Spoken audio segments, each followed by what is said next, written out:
Bénin, là, le terrain, j'ai mis 3 ans à comprendre le fonctionnement. Maintenant, je suis à l'aise. Mais la première année, tu connais personne ici et tu dois faire des choses. Si c'est à refaire, est-ce qu'on le refait comme ça? Non.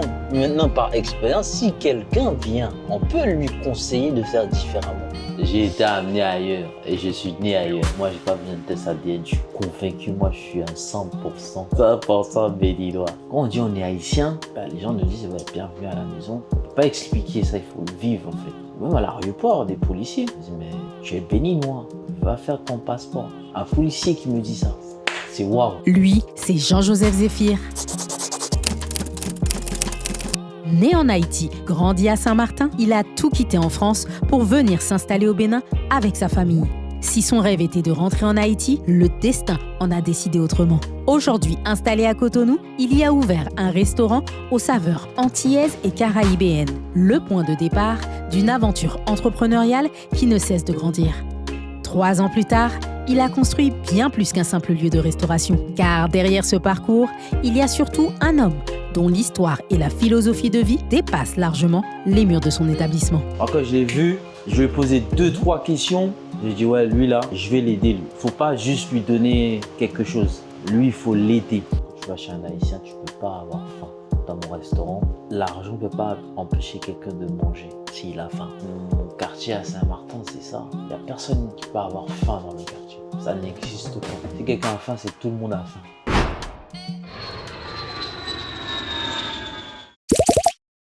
C'est chez Basla que je retrouve Jean-Joseph devant son restaurant, installé au centre EA, un lieu dédié à la jeunesse et à la culture à Cotonou.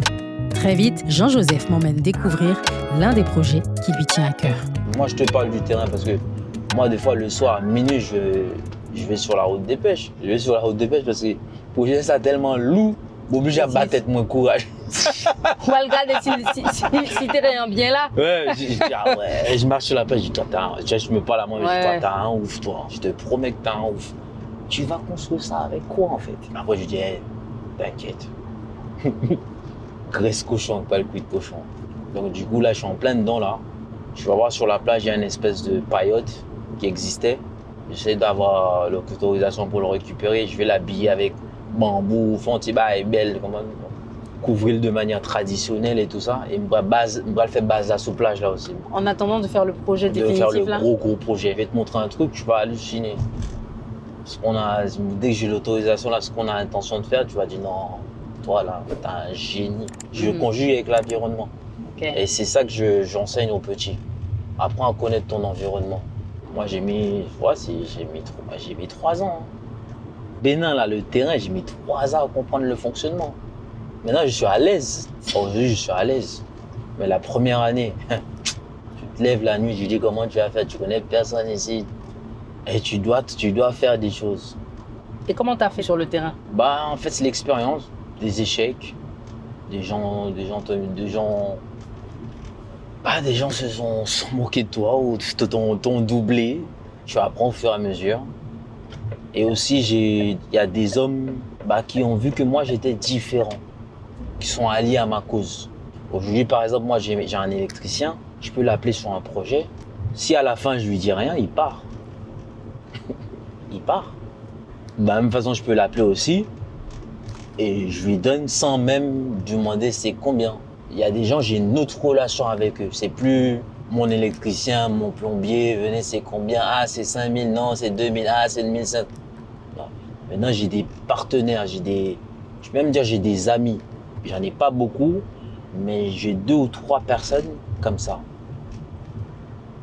C'est des hommes que je fais confiance. Et c'est des hommes aussi que je considère, je mange au même niveau qu'eux. Chita sous table, n'a pas mangé. C'est pas bon bol ou chita non quoi à le manger. On nous mange dans le même hôtel, sous la même table, boire dans la même qualité verre, boire la même boisson. Et ça, j'ai réussi à construire ça avec le temps. Et c'est pour ça qu'aujourd'hui, j'ai pas peur du projet qui est sur la plage. Parce que je me connaissais graisse cochon, pas le cul cochon. Mon électricien, mon plombier, ces gars-là, ils sont là pour faire des heures et des heures avec moi. Ils ne voulons pas gagner des millions maintenant. Ils veulent manger 200 tous les mois, 200 000 tous les mois. C'est ça que je leur enseigne. Ne cherche pas à manger d'un coup. Moi, sur du long terme, c'est ça ta stabilité. Et il le voit partout où je passe, je les ramène sur des chantiers. Par exemple, mon électricien actuellement, il est au Family Beach. Parce que j'avais fait du consulting pour eux, je l'avais amené. Mais je ne l'ai pas amené, ouais, c'est mon électricien. Je lui ai dit, je connais un professionnel. Et je l'ai intégré. Je suis parti, je l'ai laissé. Jusqu'à maintenant, il bosse avec eux. Oui, donc il a conscience que c'est un Si je win-win mange, en il fait. mange. Ouais, Exactement. si je mange, il mange. C'est un gagnant-gagnant. Parce que les gens ils fonctionnent pas comme ça ici. Les gens, ils te gardent toujours derrière eux. Ils rentrent, ils ouvrent un pote, mais au moment où derrière. Depuis ils sortent, ils font même pote là. Toi, t'as pas accès. Et c'est réel, hein. Tu peux connaître un ministre ici, mais tu vas pas bénéficier de quoi que ce soit. Parce que oui, on connaît le ministre, il me dit, ouais, bonjour monsieur. Mais s'il rentre là, tu rentres pas. Mais tu le connais. Et ben parce qu'on connaît de là, s'il est entré en côté, on va pas entrer, c'est deux choses différentes. C'est vrai. Mais moi, les gars qui sont avec moi, c'est quand je rentre, ils rentrent aussi. Et même les me sortir, ils me laissent en dedans. S'il y a du boulot pour eux, ils peuvent continuer à manger, ils mangent. Et tous les jours, ils me disent franchement, tu es différent, papa. Tu es différent. Aujourd'hui, je suis plus. J'étais stressé. Moi, j'étais tendu. Tu arrives ici, on va des familles. Et c'est pas notre environnement, ça, en vrai. Ouais, c'est vrai. Moi, je serai à Saint-Martin. Moi, j'ai grandi à Saint-Martin. Moi, j'ai des gars maintenant qui, soit ils sont entrepreneurs, ils sont tel domaine. Et moi, je sais, je peux dire, on est là en train de manger, je dis, hey, j'ai besoin d'un seau de peinture. Hein. Comme ça, un gars, j'étais à l'école avec lui, il va me dire, ouais, t'as besoin de ça pour quand?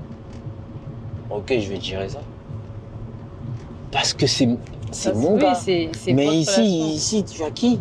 Par exemple, tu as des jeunes béninois qui sont rentrés ici. Mais il y en a un environnement, yo. Oui, c'est vrai. Ils ont de la famille. Tu vois, tu peux dire, le week-end, je vais manger chez ma tante. Oui, c'est vrai. Mais nous, on n'a pas ça. On n'a pas ça. Et ça, faut pas se mentir, ça, c'est super important. Je l'ai vu, moi, j'ai été à Saint-Martin. Tout ce que je faisais, ça me paraît facile. Parce que je suis dans mon environnement. Je prends la voiture, et les gens me disent, yo, Bob, t'es rentré, man? Ouais, on va passer te voir. Le gars, il passe. C'est le veillé de ma mère, 2 caisses bière, 2 caisses Malta, nanana. Au final, j'ai acheté aucune boisson. Je suis reparti, il restait au moins 20 caisses de bière. Tout ça, c'est des gars avec qui j'ai grandi. On a été à l'école, ma mère connaissait sa mère. Ou son poisson dans de l'eau, en fait. Nous, on est arrivés, on est des ratons laveurs qui sont en train de nager. Et du coup, est-ce que maintenant est-ce que maintenant on commence à souffler? Mais c'était pas facile. Oh là là. Ah, je veux bien te croire. Il faut le faire. Mais je rends grâce à Dieu, tu vois là. Comment j'imaginais en France, dans le moment sur le terrain bolonais, bagaille. Joseph. On tient haïtien tête graine. On tient haïtien tête graine, poche vide. Poche vide. Au moment sur le terrain bolonais, il a parlé des projets faire restaurant. Bagaille bolonais. Bagaille sérieux, oui. Bagaille sérieux, gros bagaille bolonais. Gros bagaille. Jamais tu. Mais c'est possible en Afrique aujourd'hui. Non, mais c'est ça qui est beau aussi. Hein. Ouais, et c'est pour ça que je parlais avec Délie, on disait, ouais, si c'était à refaire, est-ce qu'on l'aurait fait comme ça? Je lui ai dit non, on l'aurait pas fait comme ça, mais on n'aurait pas su que ça aurait été comme ça. Je lui ai dit, maintenant, par expérience, si quelqu'un vient, on peut lui conseiller de faire différemment.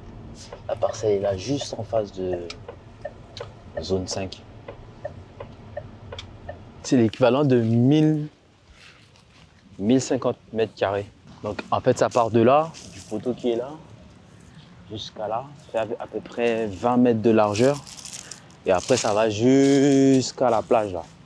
Et comme le promoteur il a dit, même si on arrive à marcher même dans l'eau, comme Jésus, bon. Ça nous appartient. Si on marche dans l'eau là, et on arrive à marcher, on possède aussi l'eau. En fait tu vois ça là, on aimerait récupérer, rien casser, on va juste transformer. Reposer les pavés, faire tout ça, mettez en bambou, mettez en paille. Et j'ai un gars aussi, il va me faire des petites paillotes. Mais ça veut dire que là, pour l'instant, tu peux déjà exploser? Oui, il faut juste qu'on me dise, ouais, c'est bon, tu peux récupérer. Et c'est gâté. Ah. Gros chaudière en terre cuite, feu de camp le soir. Et tu vois ça là, le bateau là, ça je vais faire une dinguerie avec. Je vais le 10 bateaux, ça, je vais le mettre dans long comme ça là.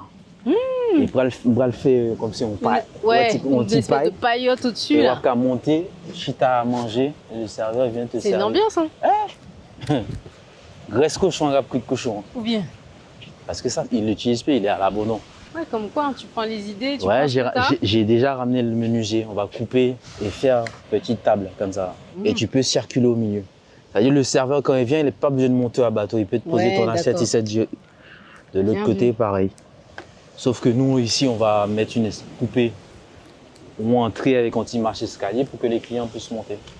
T'as pensé à tout. Là, pas gain, obligé pour tes mains neuves. Non, puis la vue, quoi. Dinguerie. Et une fois que tu es en train de manger, on va avoir l'impression sous de l'eau, sur son bateau sous de l'eau. Non, mais magnifique. Paillote, machin. Mais pour l'instant, on va faire juste le soir, 4 jours. Jeudi, vendredi, samedi, dimanche le soir. Ici, là, c'est pas toi. En fait, tout ça, c'est le même truc qui exploitait. Ok. Mais maintenant, moi, je vais juste suivre limite au bon moyen. Ouais, ouais, ouais. Tu vois? ouais. Là, par exemple, on a jusqu'à fin juin Mhm. pour déposer notre permis de construire. C'est qu'on a quasiment 3 ans Très bien. pour finir le projet. Ok. Il y a un cahier des charges à respecter. Ouais, c'est ça, vous avez reçu un cahier Ouais, des ouais. charges que vous devez Et on doit respecter. respecter. Donc, selon ça, l'architecte, il a fait les plans. On a jusqu'à décembre pour démarrer le projet. Mhm. Tu vois, tout ça là. Je vais les remettre, crayon, petit circuit. Papier temps, hein. Ouais, ça, papier Ouais. temps, hein. On va le Tu mettre. recycles tout. Je recycle tout. On va le poser là pour t'amener au bateau là, pour monter. Me créer un petit circuit en dedans là, et puis mettre petit paillote moins, petit musique moins, me créer un petit bar là, barbecue à boucan en poule, musique. Nous en base là. Vraiment. Et ça, c'est. Comme je te disais, Non, mais attends. tu fais ça, Non, mais attends. retirer les souliers dans le bio, on va le marcher dans de l'eau. Non, mais magnifique, Et quoi. j'ai dit, mais ça n'a pas de prix. Ça n'a pas de... Ça veut dire, même si, Non, mais ça n'a même pas si de c'est prix. pas facile, j'avais même pas la foi de dire, je vais prendre quelque chose ici. Je t'ai parlé la première fois que je suis venu, 2 jours après, j'ai fait ma prestation. Dans cette prestation-là, la copine de cette dame-là, son gros notaire lié. Et j'ai eu à faire un repas chez elle. Ils font un repas pour 3-4 personnes. Et après le repas, elle m'a dit, mais tu sais que le gouvernement a un projet sur la route des pêches. J'ai dit, ouais, j'ai entendu, ouais, mais ça, c'est des trucs. Ouais, c'est pas pour moi, quoi. C'est pas pour moi, ça demande des grosses sommes. Il m'a dit, mais non. Niveau professionnel, c'est mon temps que le gouvernement a Ouais, cherché qui pour ce genre de projet. Parce qu'ils sont professionnels ou diplômés. Tu Dit connais ton kata. regardez comment on servi nous. Ouais. On aura besoin de trucs comme ça pour les gens qui vont venir. Avec un niveau Ouais, d'exigence. il m'a dit, ouais, c'est le gouvernement. Et quand c'est le gouvernement, c'est pas du privé, les prix, ils sont pas. Finalement. Mais tu vois, c'est vrai qu'au premier abord, les gens, je pense que beaucoup ont pensé comme Bah, toi. bien sûr. Bah, déjà, tu galères à trouver ton équilibre, tu vas partir Ouais, dans c'est des vrai. trucs, Ouais, c'est vrai, c'est machin. vrai. Et du coup, quand elle m'a dit ça, bah, il notait, Oui, elle... les comptait rien, et c'est de quoi elle parle. Si on me comme ça, clair. bon conseil. On m'a dit, bon, si c'est lui-même qui dit, me fait ma fait, il a expérience. On grand monde nié. Effectivement, je l'ai écouté, j'ai fait. J'ai Non, mais écouté. regarde ça. C'est dingue. Est-ce que même tu pouvais imaginer, quand tu as quitté Paris, là, Jamais de la est-ce vie. que tu t'es dit qu'un jour. tu te Jamais, au grand retrouverais- jamais. Bon, c'est oui, de la même façon, j'ai eu mes salons de coiffure, petite boutique en ville, machin. Ouais. Mais en domaine comme ça, bol en main. Ouais. Mon ami, Non, là, c'est un autre niveau. quand ça là, tu as posé ça là, et qu'on va être sur le rooftop et on va regarder la mer, soit on criait, soit on rit. Je dis, ah ouais, c'est tout stress là, descendre, et là, soit tu pleures, De joie. et soit tu dis, Ouais, c'est incroyable. nous fait. Soit tu dis, nous fait quoi. Et ça, bon, moi j'ai vu le projet final. Hmm. Ah ouais. Je ne peux pas le faire là, mais à rentrer. Ah ouais. Moi, j'ai pas vu. Ils ont des trucs où le fond de sable là, fait là, mais à rentrer juste là-bas, et puis créer des passerelles, ou à promener quoi, et puis ou à garder de l'eau.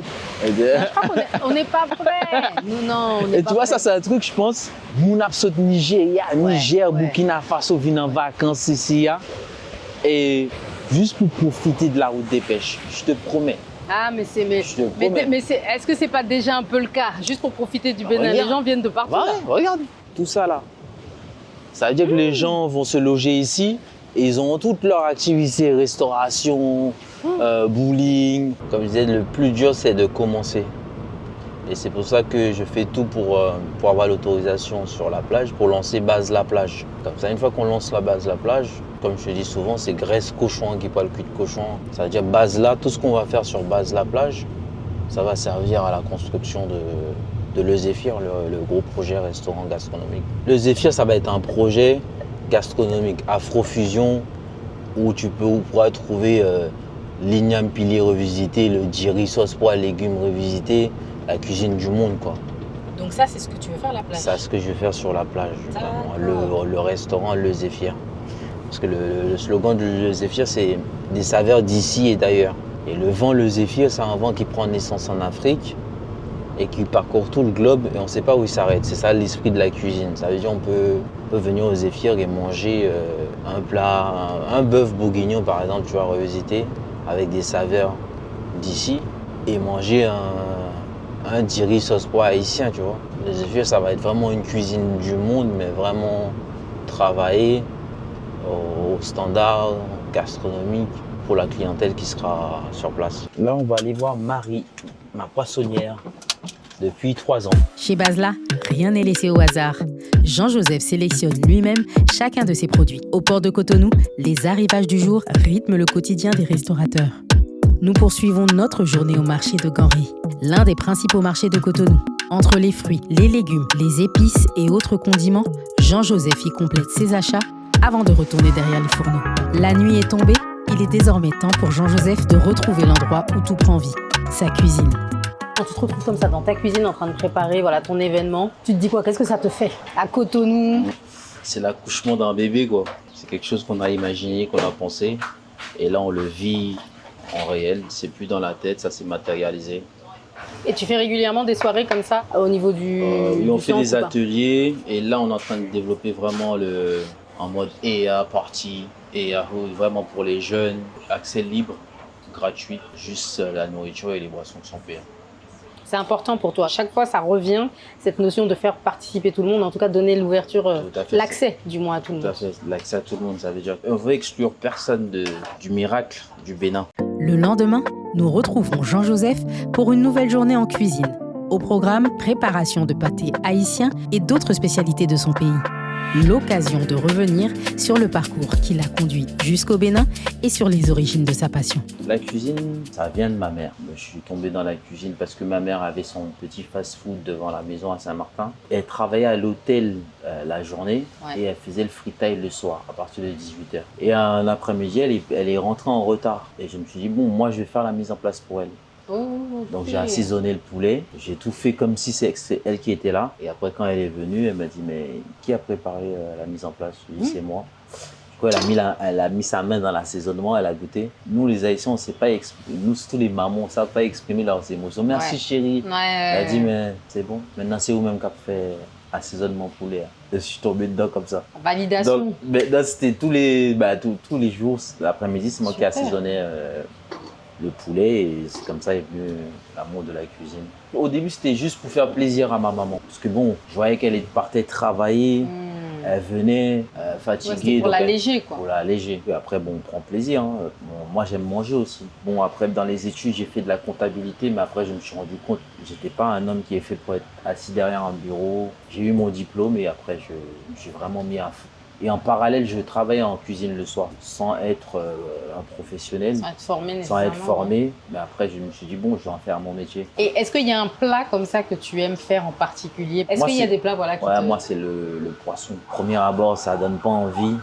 T'es Mais content. une fois que tu as assaisonné ça et... Alors moi j'ai un témoignage Oui. parce que j'ai mangé ton poisson. Aïe. Ah ouais, c'est Non, un je des- ne mens pas. Non, non, tu mens pas. C'est un des meilleurs poissons que j'ai mangé. Bah Il oui. était tellement fondant. C'était à l'ouverture. À chaque fois que je fais du poisson, c'est un banger. Donc c'est ta signature un peu. Ouais, ouais, le poisson, moi, depuis même dans les cuisines françaises, hein. Ok.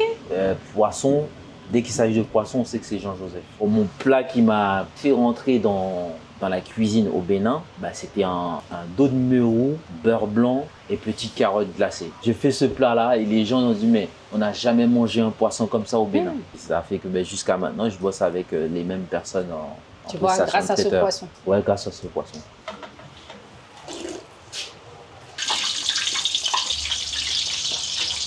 Il y a la cuisine street cuisine et il y a aussi ce qu'on a appris en équilibre.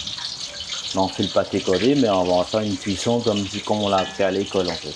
Du coup, tu as fait une école de cuisine en fait? Oui, j'étais jusqu'au BTS en cuisine. Ah ouais. J'aurais pu rêver d'étoiles Michelin, mais on m'a fait comprendre que bon. Ça allait être compliqué. C'est quand j'ai commencé ma formation de cuisine, je cherchais un maître d'apprentissage, ça veut dire pour faire de l'alternance. Et le chef, il m'a pris un entretien. Il m'a dit littéralement, il m'a dit tu te présentes très bien, tu aimes ce que tu fais, mais sache que là tu veux rentrer dans un milieu qui t'est pas réservé. Tu imagines un bonhomme de 20 ans, on t'accueille comme ça? Ça m'a fait prendre conscience, oui, toi tu veux aller faire du gastro, mais c'est très sélectif. Maintenant ça s'est démocratisé un peu, même là je parle des années 2000, 2002, on n'avait pas encore Top Chef et tout ça. Mais ça t'a pas démotivé pour autant? Non, ça m'a pas démotivé, ça m'a au contraire fortifié dans mes convictions que ça allait pas être facile quoi. Aujourd'hui, maintenant qu'on est adulte, on cherche plus à faire un business rentable. Et je me suis rappelé, j'étais en apprentissage avec Christophe Myrta, on l'appelait le Mitraillette, c'était un Guyanais. C'était lui qui avait le lead de la cuisine. On ne lui avait pas donné le titre, mais c'est lui qui pilotait la cuisine. Donc ça m'a motivé à me dire c'est possible. Regarde, t'avais une représentation. Il y a quelqu'un qui te ressemble et que c'est lui qui pilote tout le monde. Ça a fait de moi l'homme que je suis devenu, un vrai soldat. Mais cette force de caractère ne l'a pas seulement aidé à tenir, elle lui a aussi donné l'envie d'entreprendre. J'ai ouvert le premier salon de coiffure en 2014, 2013, 2012. Donc on était en plein mouvement en Napi. Ouais, mais comment tu passes de food à salon de coiffure? En fait, j'aime entreprendre. Ma femme, c'est elle qui était dans le retour au naturel Napi.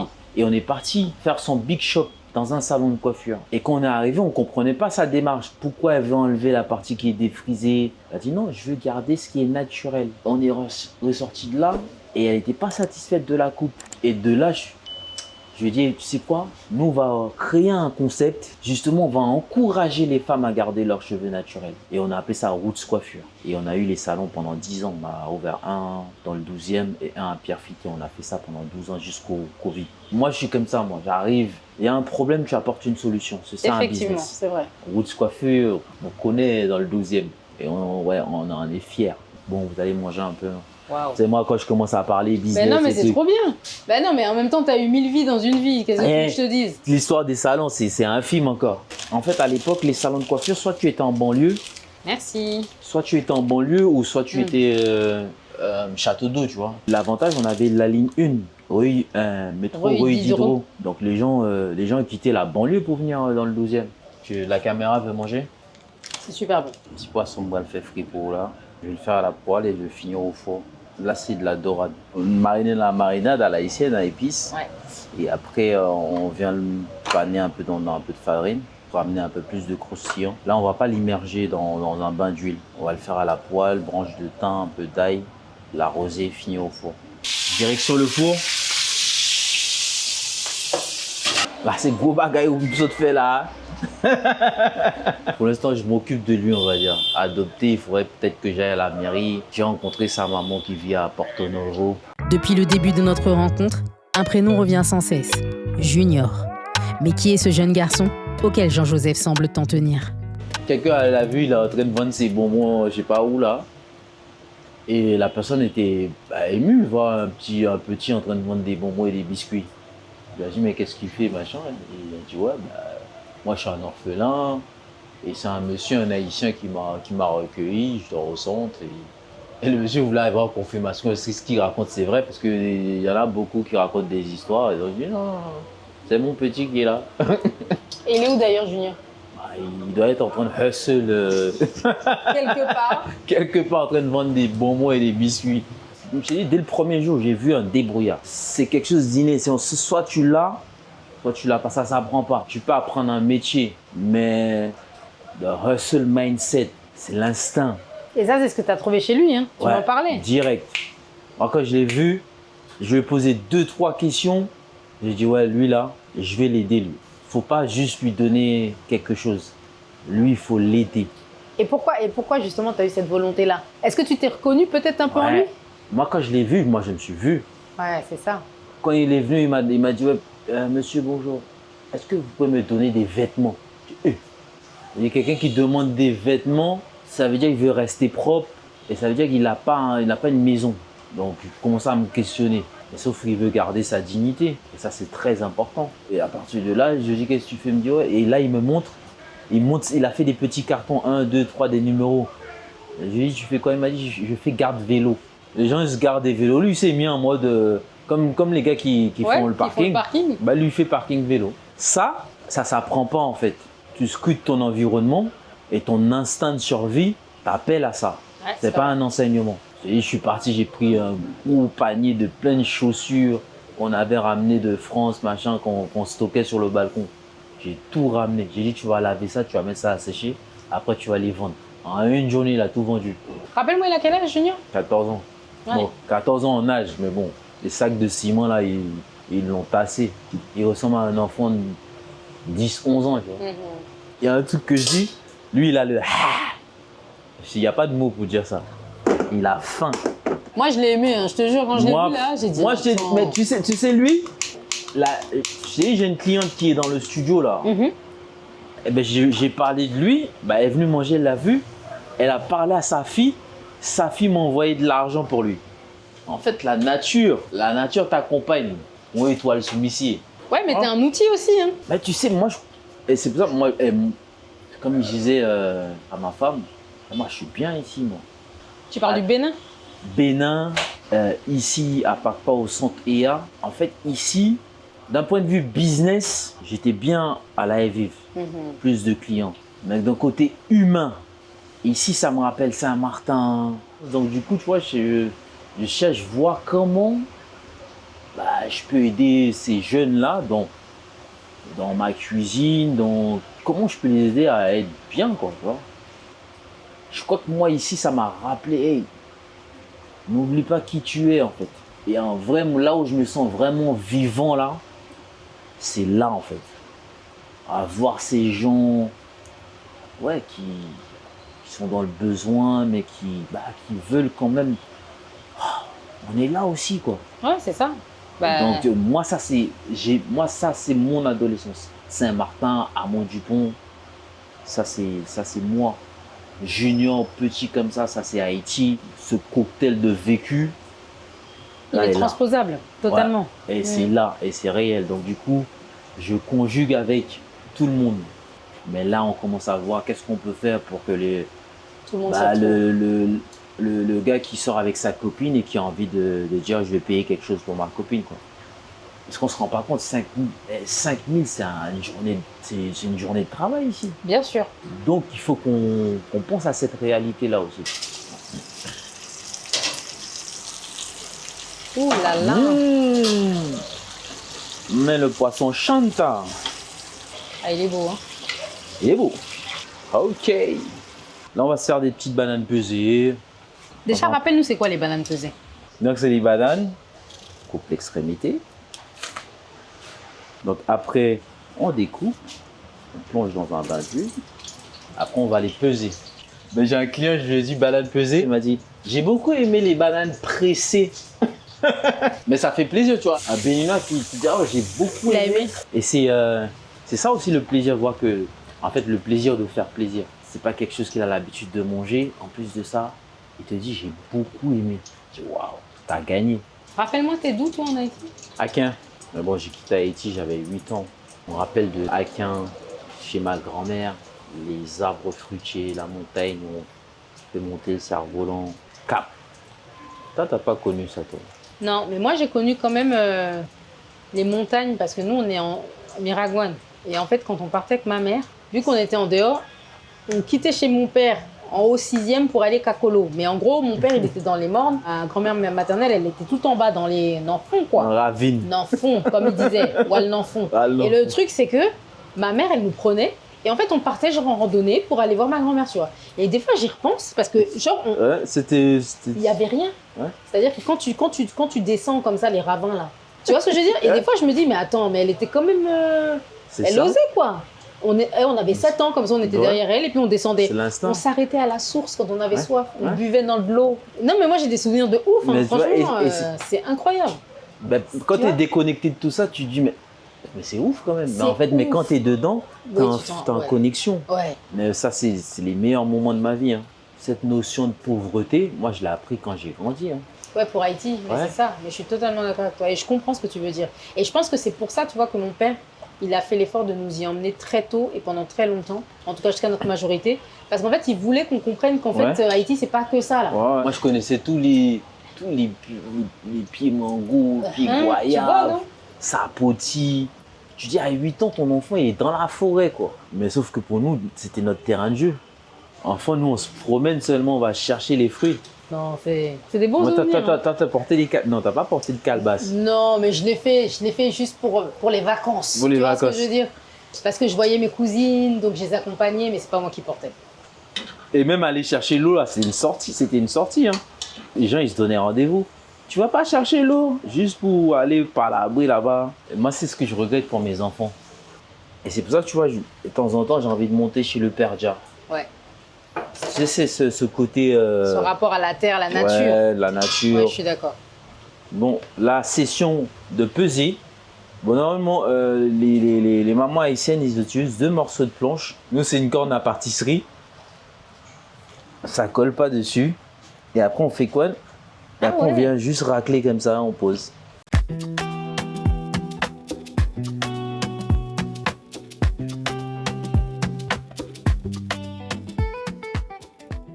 Aujourd'hui, j'ai mes stagiaires en formation, Alassane et Abdallah, mes 2 petits soldats que je suis en train de former en cuisine. Je pense que c'est des bons profils, des hommes assez costauds. Ils ont un peu plus de monde pour avoir un certain équilibre et garantir la routine et l'amplitude horaire. Ça fait 1 semaine que je suis en train de former.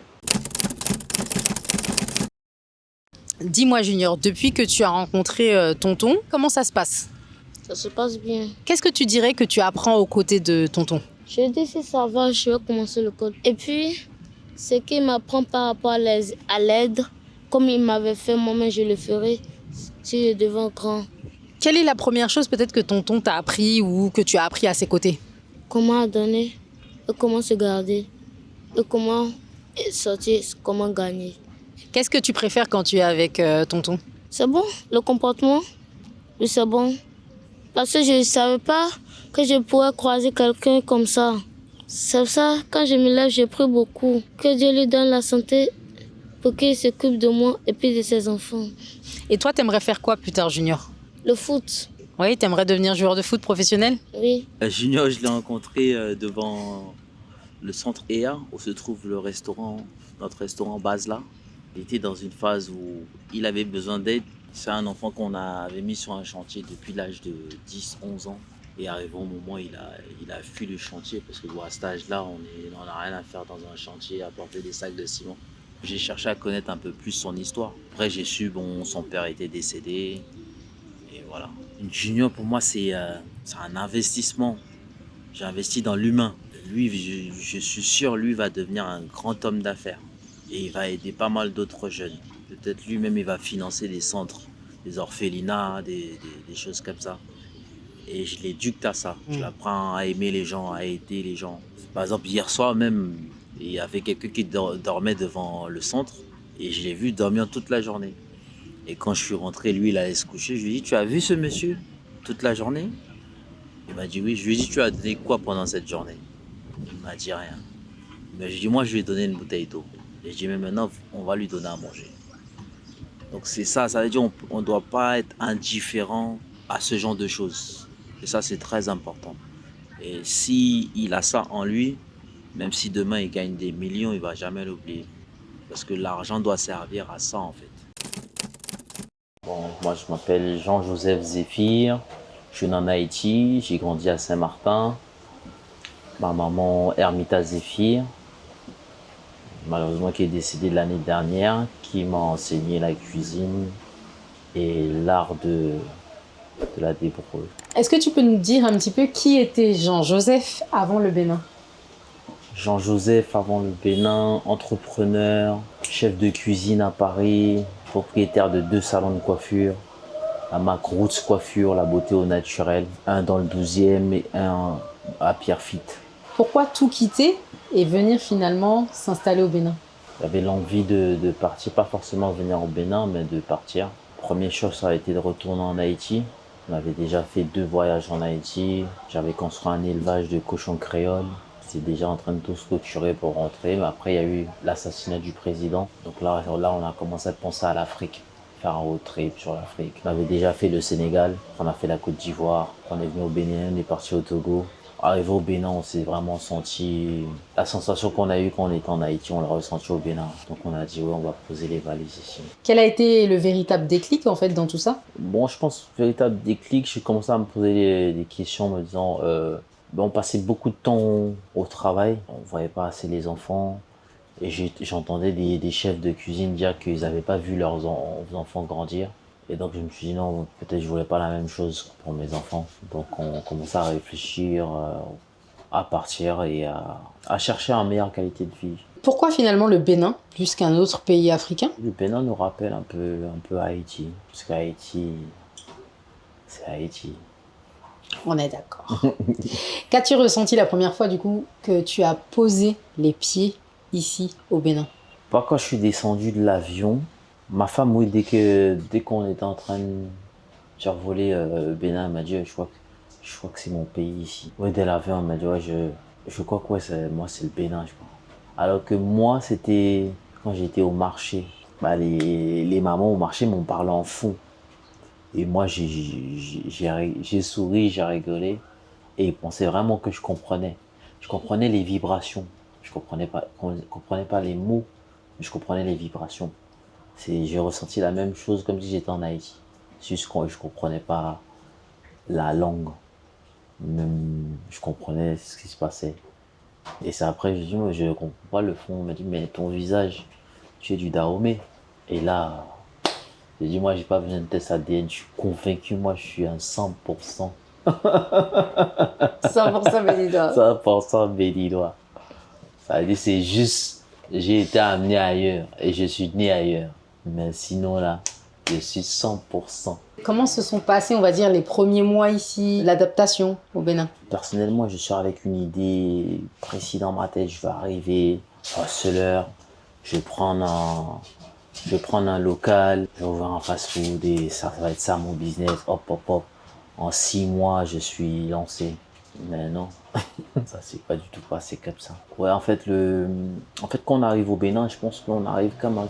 Tu sais, quand tu achètes un poisson rouge, on te demande avant de sortir le poisson directement et de le mettre dans le bocal, on demande de le mettre avec le sachet qui puisse prendre la température de l'eau. Mais en tout cas, moi personnellement, j'ai eu cette phase et je crois que cette phase, ça a duré 2 ans. Le temps de comprendre le fonctionnement du pays, moi ça m'a mis 2 ans. Je veux dire, c'est que cette année-là. Parce qu'entre temps, je faisais des allers-retours à Paris. Je suis monté pour les JO bosser. Je suis monté l'année dernière ouvrir un restaurant avec un ami. Mais ouais, ça m'a pris 2 ans de comprendre. Là, cette année, je peux dire, je suis là. Je parle pas le fond, mais je comprends les codes, comment ça fonctionne. Je connais pas encore tout, mais j'arrive à nager. Comment ta famille, puisque tu es venu avec femme et enfant, Ouais. comment ta famille a vécu cette transition de la France vers le Bénin? Moi, j'avais très peur pour les enfants. Bon, au final, j'ai l'impression que c'est les enfants qui se sont adaptés très vite. Ils sont dans une école bilingue et ils font français et anglais. Donc, c'est magnifique. Les enfants parlent anglais couramment. Donc, c'est tout bénef. Et nous, on a fait ce choix-là parce que, bon, comme on est entré entre le Ghana et le Nigeria, qui est des pays qui sont en plein dynamique économique. Donc je me dis demain, si eux, ils font le choix de plutôt partir dans le système anglophone, ils ont déjà une clé, quoi. Est-ce qu'aujourd'hui, tu as le sentiment d'être pleinement intégré au Bénin? En tout cas, je me sens bien accueilli. Après, je pense qu'il y a pas mal de petites choses à faire pour vraiment être les deux pieds. Mais je peux dire, est-ce que je peux dire pleinement intégré? Parce que je me dis, il faudrait que je puisse parler un peu le fond. Moi, en tout cas pour moi. Ouais, je comprends. Moi, je me dis le jour que je me dirais, yes, je suis intégré, c'est que je pourrais échanger, même si c'est pas tenir une conversation, mais je pourrais échanger des mots en fond. Moi, je pense que c'est important. En tant qu'Haïtien, tu l'as dit, tu te sens profondément dahoméen. Ressens-tu un lien particulier avec le Bénin? Et si oui, comment tu l'expliques? Déjà, les gens de la vie de tous les jours, quand on dit on est haïtien, bah, les gens nous disent ouais, bienvenue à la maison, vous êtes des frères. On peut pas expliquer ça, il faut le vivre en fait. Quand tu rencontres quelqu'un au marché, ou même à l'aéroport, des policiers, et je suis haïtien, ils me disent mais tu es béninois, va faire ton passeport. Tu es un béninois. Un policier qui me dit ça, c'est waouh. Donc en tant qu'haïtien au Bénin, ouais, on se sent à la maison. Je pense que le gouvernement a créé quelque chose qui fait que bah, on se sent à la maison en fait.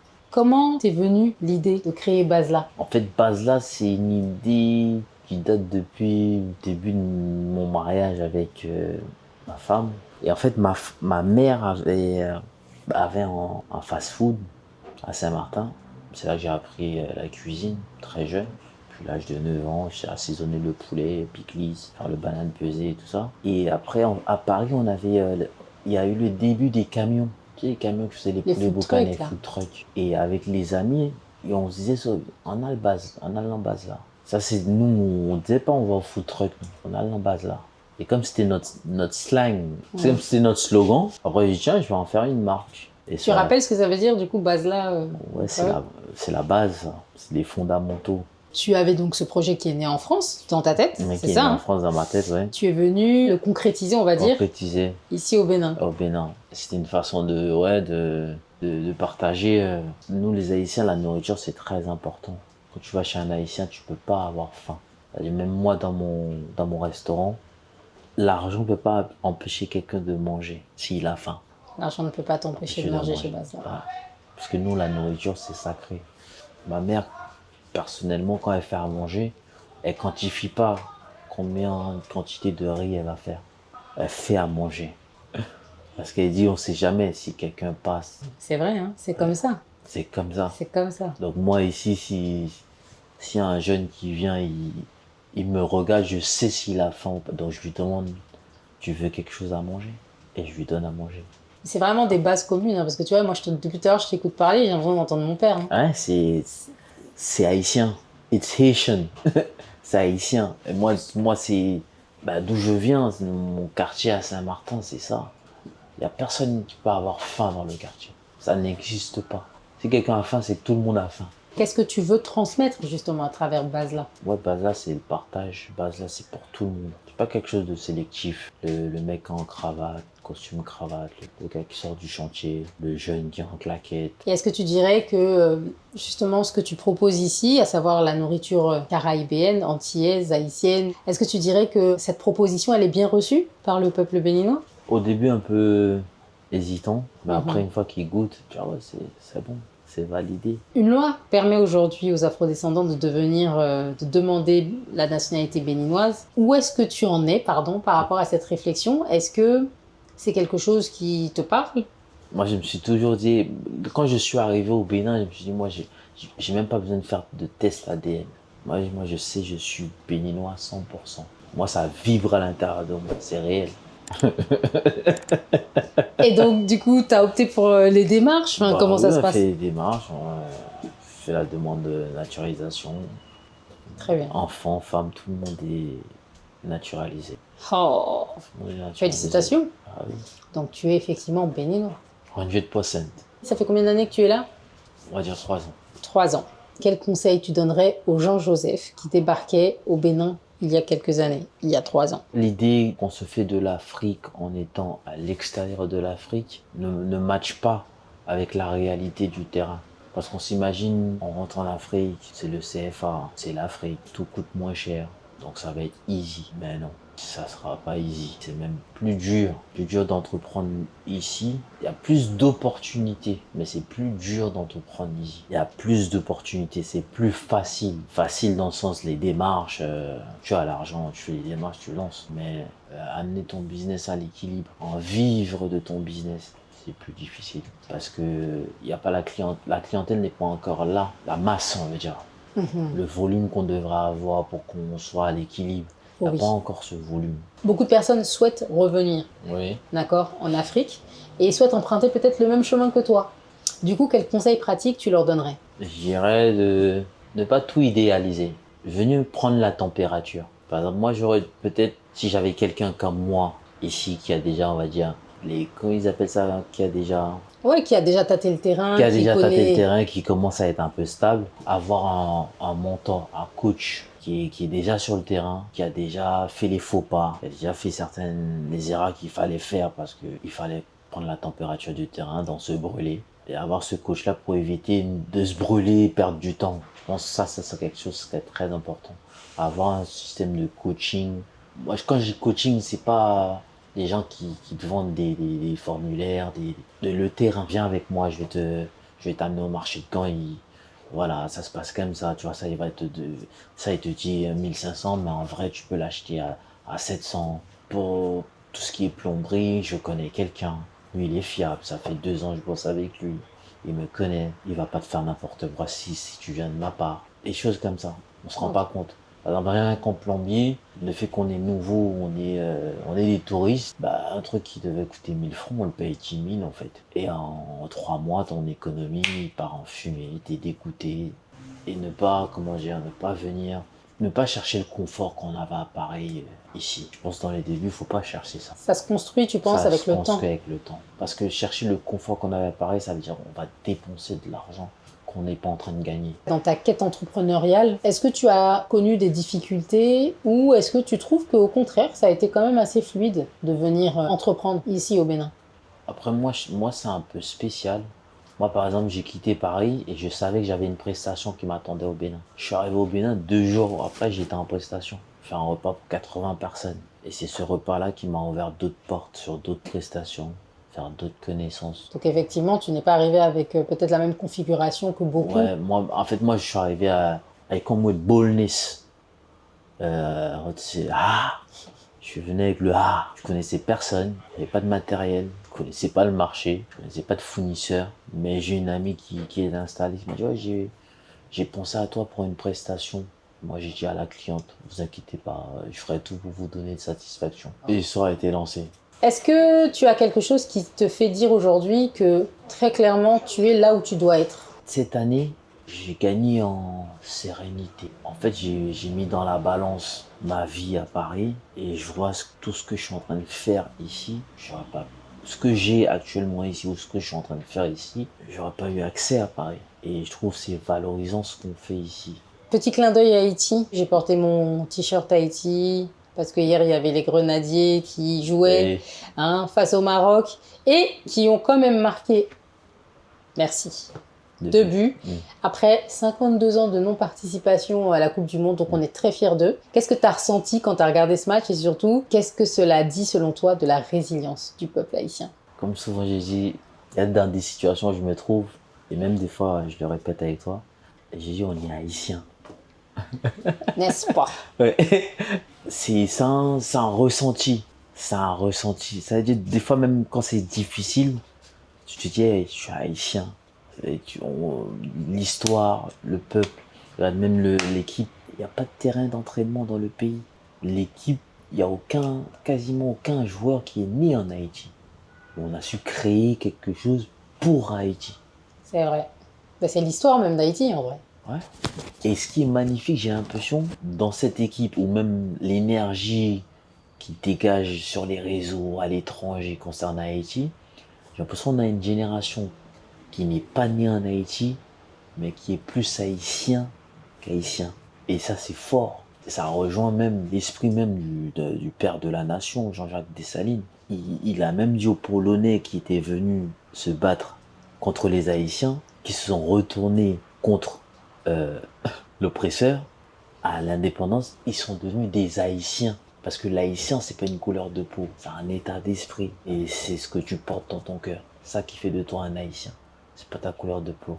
Donc tu peux ne pas naître en Haïti, mais tu es haïtien plus que haïtien. Pendant tout cet entretien, pendant ces différents moments qu'on a partagés, tu as souvent parlé de ta mère. Qu'est-ce qu'elle t'a transmis qui, aujourd'hui, t'accompagne encore? Ma mère, c'est ma mère. J'ai toujours dit ma mère, elle aurait pu aller au Maroc, en Russie. La même chose qu'elle a fait à Saint-Martin, elle aurait pu le faire à n'importe quel pays. Parce qu'elle a animé du Et c'est ça que, moi, ça c'est mon héritage. Le Le pas de mots. Ça, c'est mon héritage. Ça vient de ma mère. On se plaint pas. On se plaint pas. On dit, ça va aller. On regarde ce qu'on a. On dit, ça va. Ça va. N'est-ce pas? Et si elle voyait aujourd'hui ton parcours, qu'est-ce que tu aimerais du moins qu'elle pense de toi? Et je pense que c'est ça aussi qui fait que moi, je suis serein aujourd'hui parce que ma mère, quand elle est venue, la dernière fois, j'ai vu ma mère et j'avais décidé, je dis, hey, maintenant c'est moi ton homme. Et j'ai vu, il n'y a aucun homme qui s'est occupé de toi comme tu le mérites vraiment. Et pendant les 2 semaines où elle était là, c'était ma go. Je l'ai amenée au salon, au restaurant, à midi. Et avant de partir, elle m'a dit, maintenant je suis en paix. Et après, je lui ai dit, mais pourquoi vous dites des choses, pas de gros bagaille, je suis en paix, ça veut dire que tu es prêt pour mourir, c'est vrai, ça veut dire quoi? Il m'a dit non, je suis en paix parce que j'ai donné un homme de bien à la société. Donc aujourd'hui, moi, je suis serein. Parce que ma mère, avant de partir, elle m'avait déjà dit, moi, je suis fier de toi. La façon que je m'occupe de ma famille, mes enfants, elle m'a dit, ouais, quand une maman te dit, je suis en paix, de toute façon, vivant, elle a dit, je suis en paix. Te regarde, je suis en paix. C'est bon. Aujourd'hui, qu'est-ce que le Bénin t'a permis de devenir, peut-être, ou t'a apporté? Je me pose pas de questions quand je vais quelque part. Est-ce que je suis le bienvenu? Ce genre de questions ne me vient pas. Est-ce que je suis le bienvenu quelque part? Je me sens à l'aise partout dans ce pays.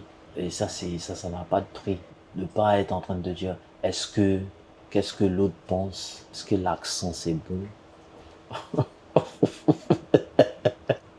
Ouais, mais pas dans ça. Magnifique. Et qu'est-ce qu'on peut te souhaiter pour la suite, du coup? Pour la suite, c'est que la grâce accompagne tous les projets.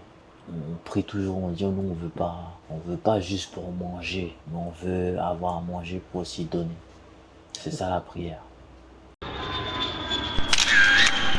Joseph, si tu pouvais écrire une lettre à l'Afrique, qu'est-ce que tu lui dirais? L'heure est venue, hein. It's time. Ouais, l'heure est venue. Si l'Afrique maintenant te murmurait un secret ou quelque chose à l'oreille, qu'est-ce qu'elle te dirait? Welcome home. Si ton retour en Afrique était une bonne son ou un titre de musique, quel en serait le titre? Back to my roots. Si tu croisais un ancêtre venu du passé, qu'est-ce qu'il te dirait? Bravo, champion. Quelle est la chose peut-être que tu aimerais transmettre à la future génération? Le Si tu fermes là maintenant les yeux, que tu te visualises dans 5 ans, où est-ce que tu es et qu'est-ce que tu fais? Je suis au Bénin, hein. Et je suis à l'équilibre, la balance est équilibrée. Et on chill. Magnifique. Merci d'avoir partagé ce moment avec nous. N'oubliez pas de liker la vidéo, de vous abonner et d'activer la cloche pour ne rien rater des prochains témoignages. Et dites-moi en commentaire ce que l'histoire de Jean-Joseph vous inspire. Quant à nous, on se retrouve très bientôt pour une nouvelle vidéo.